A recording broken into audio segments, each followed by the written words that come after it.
Hola, ¿cómo están? Aquí vamos a hacer una nueva entrega de nuestro querido programa El Muelle. Un programa que busca reafirmar la identidad de Antofagasta, donde sabemos hay mucha población flotante y mucha migración.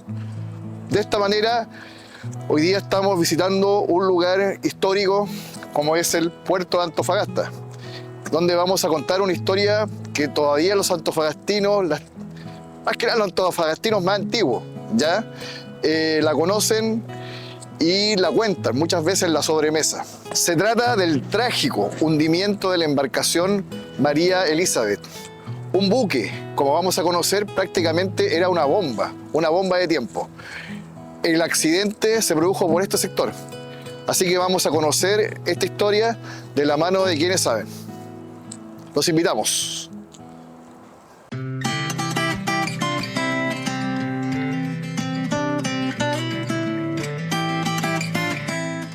Estamos acá con el profesor Gilberto Flores, quien ha investigado mucho sobre el tema del María Elizabeth. ¿Cómo estás, Gilberto? Muy bien. ¿Y tú cómo estás, Rodrigo? Un gusto. Todo bien. Qué bueno. Bueno, Gilberto, esta tragedia sucede hace 60 años acá en Antofagasta. Una tragedia que marcó casi una generación de antofagastinos porque muchos la recuerdan y no la han olvidado. Digamos, una explosión en el mar es algo que no se olvida fácilmente. Exactamente. Sí, efectivamente, esto ocurrió el 13 de enero de 1965, acá en el puerto de Antofagasta. Específicamente lo que dice la recopilación histórica es que ocurrió dentro del sitio 2, ¿ya? Y bueno, esta nave, que era muy conocida en la zona, era una motonave que tenía una capacidad de carga de 1.500 toneladas aproximadamente.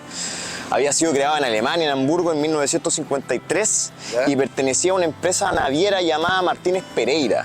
¿Ya? Traía por lo general artículos que se comerciaban en los locales de la zona, y particularmente en el día, ¿no es cierto?, en que ocurrió este trágico accidente, esta embarcación venía cargada con cilindros de gas, tenía también petróleo, y también carbón que se llevaba para las calderas de Chuquicamata. ¿Ya? Por lo tanto, tenía, se podría decir, bastante material inflamable que, si obviamente llegaba a ocurrir algún tipo de accidente, se iba a transformar en este caso en una bomba que podía hacer desaparecer, ¿no es cierto?, quizás parte del puerto, ¿no es cierto?, la misma motonave completa, y llevar a muchas muertes también de trabajadores.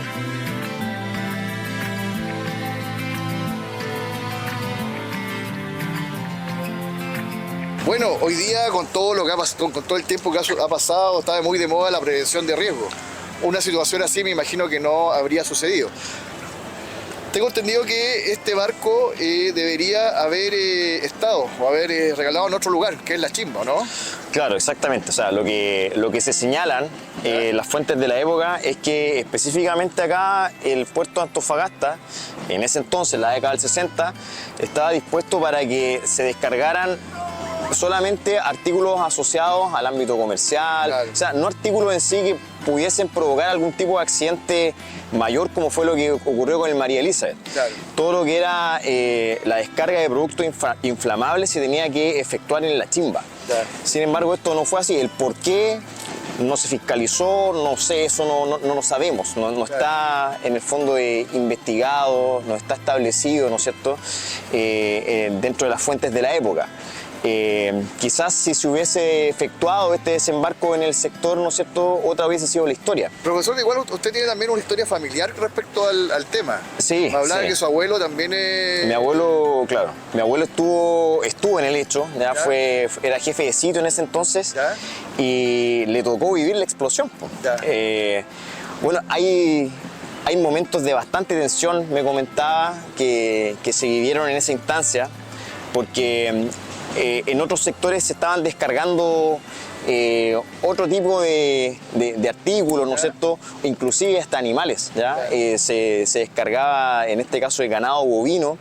Cuando empezó a generarse toda la algarabía por la explosión, se pensó que se habían arrancado toros.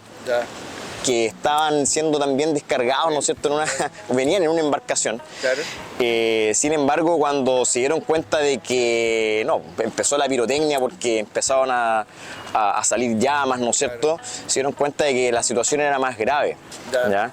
Y bueno, lo que también te quería comentar a propósito de lo que tú me preguntaste anteriormente, prevención de riesgo, claro, o sea, muy poco. De hecho, una de las causas por las cuales se indica que se generó el accidente es por la fatiga material, ¿ya?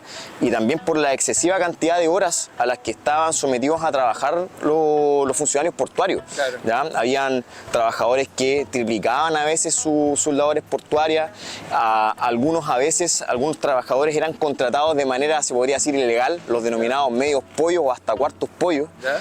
Y eso también era una evidencia de que en ese entonces no había una preocupación en sí por el trabajador que ejercía funciones de riesgo en la época, ¿ya? Muchos de estos medios pollos o cuartos pollos murieron en la explosión del María Elizabeth. Me imagino, y en esa época también Antofagasta era una ciudad portuaria netamente, Sí, no se hablaba mucho de minería, o sea, Calama era la minería, Antofagasta era el puerto. Sí.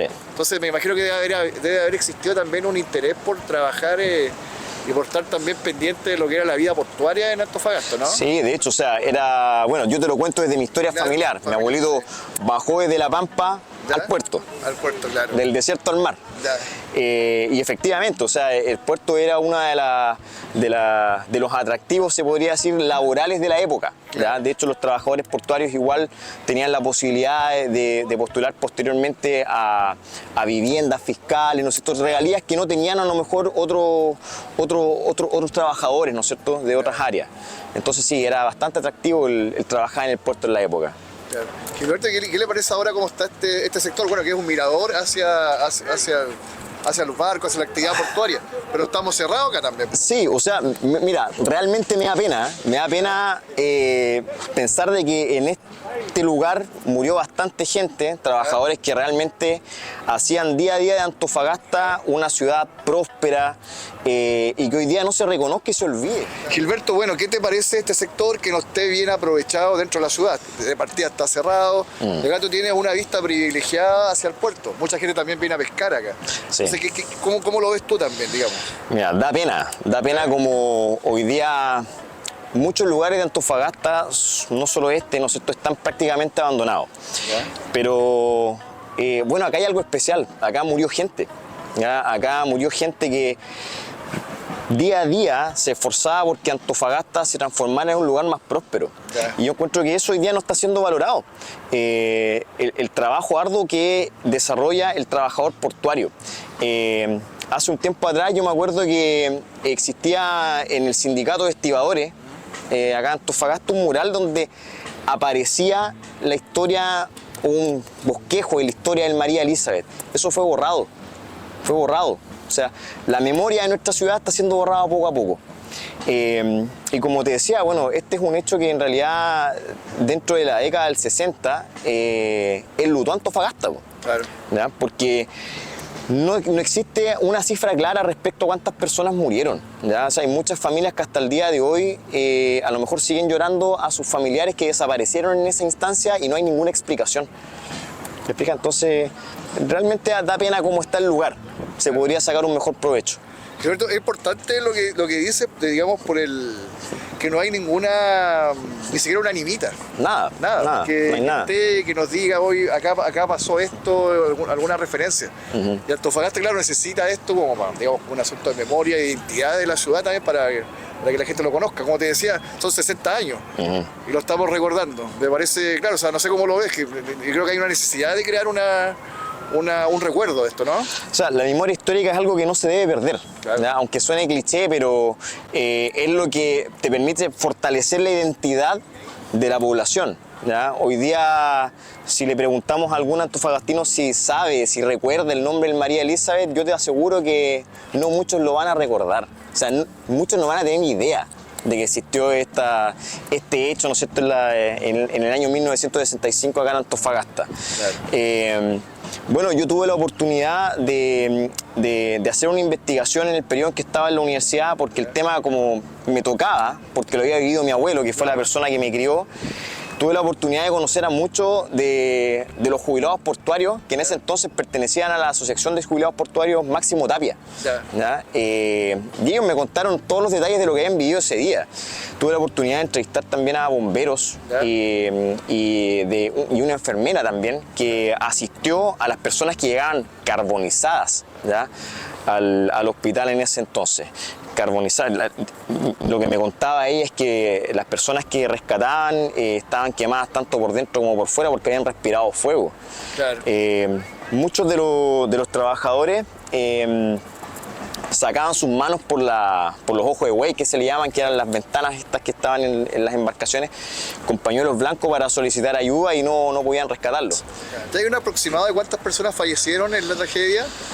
Mira, la prensa te habla de 24, 7 muertos, es relativo, pero en realidad cuando uno empieza a ahondar un poco en la historia oral y asociado a lo que te contaba recién, no había un registro de los medios pollos, de los cuartos pollos, de los garraferos, ¿ya?, porque no eran en el fondo trabajadores en sí portuarios, ya eran trabajadores que eran contratados por los mismos funcionarios del puerto para que le ayudaran a descargar su jornada laboral. Claro. Entonces no te podría decir efectivamente cuántas personas murieron, ¿ya? Claro. Es muy complicado dar una cifra. Constante debe ser como la segunda tragedia más importante, o sea, más reconocida en Antofagasta. O sea, después del aluvión, yo creo que el María Elizabeth es por la cantidad de personas que falleció y por todo el impacto, por lo que generó. Sí.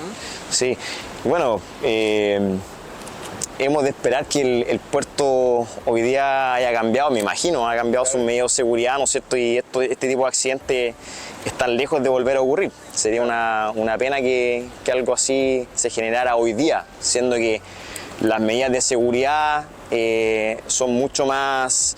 hay una mejor implementación de las medidas de seguridad para los trabajadores.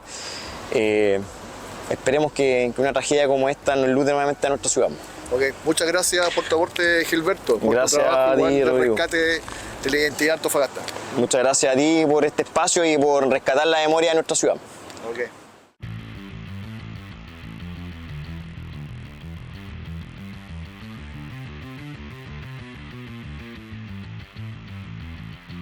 Cada jugada cuenta una historia. Las piezas se están moviendo. Todos pueden ser parte del juego.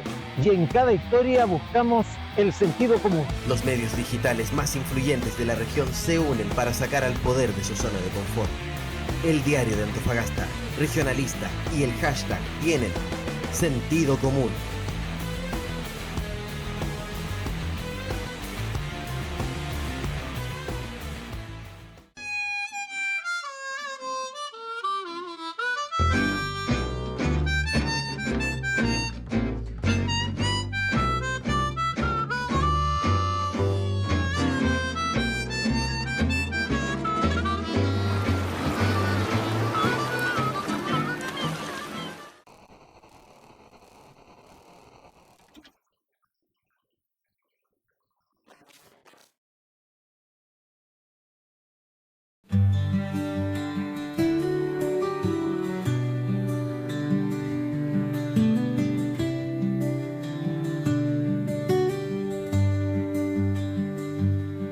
Para continuar con la historia de la explosión del María Elizabeth, con la historia también de los naufragios que se han producido acá en la Bahía San Jorge, estamos con un experto en la materia, el reconocido profesor antofagastino, don Jaime Alvarado. Jaime, ¿cómo estás? ¿Cómo estás? Buenas tardes. Aquí estamos con el mismo espíritu de siempre, con la intención de ir vanando estos episodios que nos unen al pasado y que nos hace bien porque así podemos afianzar nuestra condición y nuestra identidad con este norte que merecemos. Así es que Jaime, estoy dispuesto, sí. Son 60 años ya del María Elizabeth. Sí, claro. ¿Qué recuerda usted? Usted tenía, me imagino, 18 años, 19 años. Cumplía con el servicio militar. Yo, ¿ya? Esa mañana del 13 de enero a las 9:35 de la mañana, nunca me voy a olvidar porque ¿ya? Estábamos haciendo instrucción de patio en el regimiento Esmeralda, cuando en un momento dado, al mirar hacia el norte, sentimos una explosión y se vio el cielo primero con una humareda negra que después se transformó en una llama roja que subía sobre 300 metros o 400 metros de altura en una cosa impresionante y también para nosotros los jóvenes aterradora. Me imagino. Inmediatamente comenzó a sonar el toque de corneta llamado incendio. ¿Ya? Terminamos de hacer toda la instrucción que estábamos ejecutando como soldados y formamos 45 soldados de la primera sección, que éramos los más altos, y nos trajeron acá para colaborar en evacuar la zona porque volaban los cilindros de gas y el, digamos, el desconcierto era grande, la gente corría con intenciones de saber de sus deudos, de sus familiares. Había mucha gente a bordo porque en ese tiempo el trabajo era como de la redondilla, había gente que tenía medio pollo, cuarto pollo, claro. Y había gente que iba a la garrafa también. Ya. La garrafa era un concepto muy modesto, ¿ya? En que se le daba a la gente que no tenía para comer, se le daba parte del rancho de a bordo. Ah, el rancho bordo, mira, se Claro, de esa sí. manera.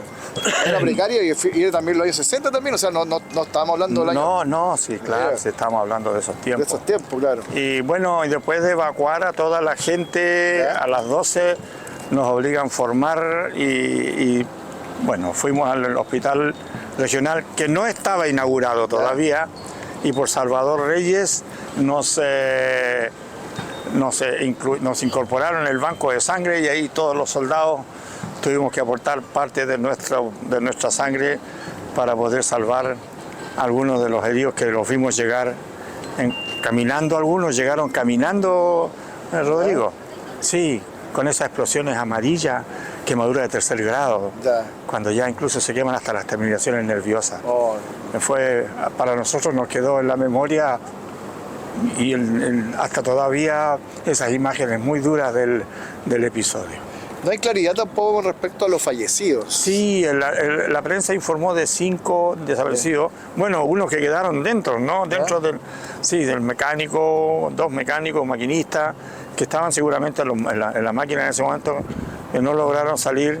Y se hablaba también de un par de marineros. Ya. Pero bueno, es mejor recordar las cosas desde un punto de vista más o menos positivo, claro. Y pensar que no fueron todos los que pudieron, porque dadas las dimensiones del incendio pudieron ser muchos más, muchos se tiraron al agua. Claro. Había un barco alemán aquí en el malecón de Costa ¿Ya? que hizo una filmación bastante interesante después, que se aprovechó para hacer un reportaje. Claro. Y todo aquello empezó a sumar entonces una gran cantidad de antecedentes que fueron construyendo esta especie de historia referida al trágico drama del María Elizabeth, que ya había tenido un accidente anterior. Ya. Sí, el año 56, 58 el barco había encallado en el sur. Claro. María Elizabeth, un barco nuevo de la firma Martínez Pereira. Claro. Tuve la suerte de conocerlo. Y más aún, Rodrigo, mira, esa mañana a las 7 de la mañana yo estaba formando para el rancho ¿Ya? y vi pasar el barco cuando venía hacia el puerto. Lo vi pasar muy cerquita de la costa, navegando paralelo hacia el 360, hacia el norte. Me acuerdo muy bien y yo lo conocía, el María Elizabeth era gemelo, tenía un barco gemelo. Claro. Parece que se llamaba Fina o Gloria L, uno de esos dos. Jaime, el hecho se produjo, partió acá en el puerto, ¿no es cierto? Allá. Digamos, allá. En el rinconcito de allá, donde está la chaza, al costado de la chaza de embarque, en el rinconcito, ese rincón antiguamente se llamaba Puertecito. Puertecito, a ese sector de allá parte el María Elizabeth. Allá, Ya. en el rinconcito donde están los remolcadores, allá al fondo. Claro. Y después el barco se da la vuelta, no sé cómo. No, el barco se incendió ahí. ¿Ya? A las 2 de la tarde, un par de marinos, ¿Ya? muy bravos ellos, subieron a bordo, ¿Ya? lograron cortar los grilletes de la cadena del ancla ¿Ya? y trajeron el barco a remolque. A remolque. El remolcador Coloso lo trajo ¿Ya? y lo dejó allá al costado norte del Bajo Paita. ¿A dónde que está- sería el Bajo Paita? Sería Aquella roca que se ve insidiosa ahí, esta roca que está esa acá. quebrazón de espuma que se ve ahí. Es el famoso Bajo Paita también. Claro. Que recuerda otro episodio, otro ¿Ya? episodio severo que sufrió un barco en los tiempos del año 1860. ¿Ya? Así es que, bueno, ahí el barco fue anclado con ¿Ya? el ancla que le quedaba, con el ancla de estribor, ¿Ya? y quedó ardiendo todo el día, toda la noche, hasta que al día siguiente, curiosamente, a las 12:10, a la misma hora que se hundió la Esmeralda. estalló la sentina ¿Ya? y se abrió un boquerón a nivel de la quilla en el tercio posterior del barco, Claro. bajo el caserío, y el barco se fue en un ratito, 5 minutos, se fue a pique. Y quedó entonces allí. Originalmente el barco quedó con la proa casi fuera del agua. Ya. Quedó la pluma, incluso se veía. Y después en la braveza de invierno, de Semana Santa de ese año, el mar lo movió y lo dejó donde está hoy día definitivamente, como a 12, 15 metros de profundidad, en el mismo lugar, unos 300 metros al norte del Bajo Paita. Ahí mismo en el Bajo Paita, un poquito más al sur, hay un ballenero que fue desguazado acá, Ya. se llamaba Indus, y un poquito más al norte del María Elizabeth todavía están los restos de uno de los primeros naufragios que hubo en el lugar, el vapor Aromo, Ya. que se hundió en 1915. Ok. Fíjate, con una tremenda tragedia ese barco también.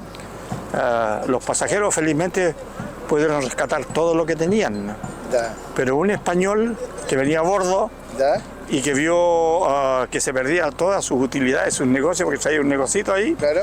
no pudo soportar ese mal rato Ya. y con su propia navaja se cortó las venas y se suicidó a bordo del bote que lo estaba rescatando. Ya. Esto- Dígame, eso- bueno, parece que la zona es una zona de naufragio, ¿eh? Bueno, Han habido varios naufragios, hay también, bueno, hay un documental sí, sí. que hablan de los naufragios acá en la zona.